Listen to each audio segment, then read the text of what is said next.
বীরভূমের লাভপুর থানার অন্তর্গত হাতিয়া গ্রামে বোমা বিস্ফোরণের ঘটনায় গ্রেপ্তার আরও এক অন্যতম অভিযুক্ত শেখ মনিরুল।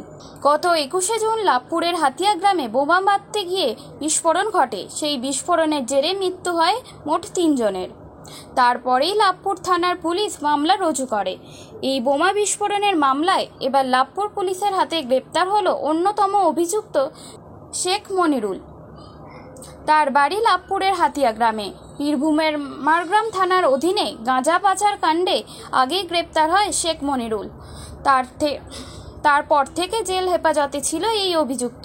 পরবর্তীতে লাভপুর থানার পুলিশ জানতে পারে মারগ্রাম থানার অধীনে গাঁজা পাচার কাণ্ডে গ্রেপ্তার হওয়া শেখ মনিরুল লাভপুরের হাতিয়া গ্রামে বোমা বিস্ফোরণের ঘটনায় অন্যতম মূল অভিযুক্ত। এরপর লাভপুর থানার পুলিশ তাকে গ্রেপ্তার করে। বীরভূম জেলা আদালত তাকে 6 দিনের পুলিশ হেফাজতের নির্দেশ দেয়।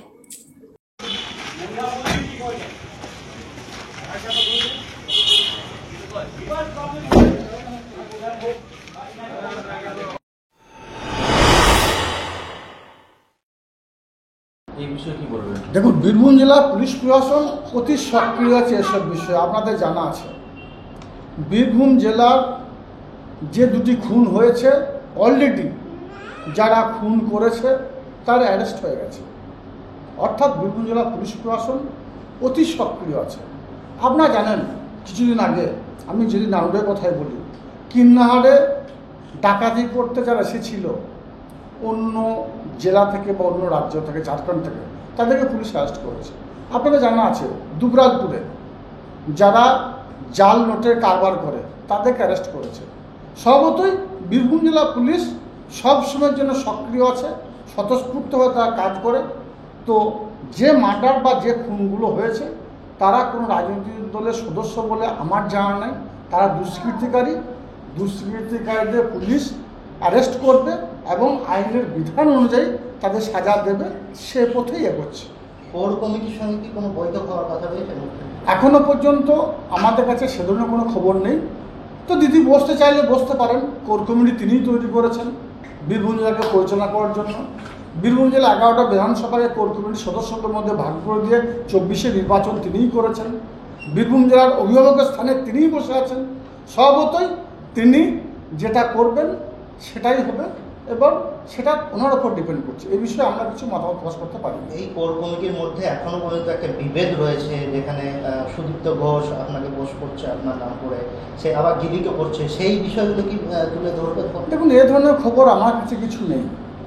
কে কি পোস্ট করছে না করছে, কখন পোস্ট করেছে? 21শে জুলাইয়ের আগের দিন রাত্রেবেলা মোটামুটি কটা হবে? 10টার পর। 10টার পর। তো স্বাভাবিক অবস্থায় ছিল কিনা আমার সন্দেহ আছে। হয়তো স্বাভাবিক অবস্থায় ছিলেন না, যার জন্য হয়তো উল্টোপাল্টা পোস্ট করে ফেলেছেন।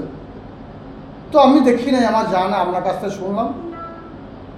তো আমার মনে হয় আমি একজন মমতা বন্দ্যোপাধ্যায় নির্ভীক সৈনিক, মামাটি মানুষের নির্ভীক সৈনিক। সততা এবং নিষ্ঠার সঙ্গে আমি আমার দায়িত্ব পালন করছি যতদিন পর্যন্ত কাজল সিংহের শরীরে এক রক্তবিন্দু অবশিষ্ট থাকবে, আমি সততা নিষ্ঠার সঙ্গে দায়িত্ব পালন করব। স্বভাবতই কে দায়িত্ব পালন করছে কে করছে না, কে 10টা পরে কী করছে, 11টা পরে কী করছে, কে কোথায় গেল কে গেল না, কে কোথায় গিয়ে বাধা পেল কে পেল না, এই বিষয়গুলো নিয়ে কর্ণপাত করার মতো সময় আমার নেই। মমতা বন্দ্যোপাধ্যায়, অভিষেক বন্দ্যোপাধ্যায় দায়িত্ব দিয়েছেন, বীরভূম জেলা সভাধিপতি আসনে বসিয়েছেন। পুরো বীরভূম জেলা হিন্দু, মুসলমান, শিখ, খ্রিস্টান, ইসাই সমস্ত সম্প্রদায়ের মানুষের উন্নয়নের স্বার্থে, সমস্ত সম্প্রদায়ের মানুষকে একসঙ্গে সঙ্গে নিয়ে চলার বার্তা তিনি দিয়েছেন। আমি সেই কাজটাই করছি, সেই দিকটাই করছি।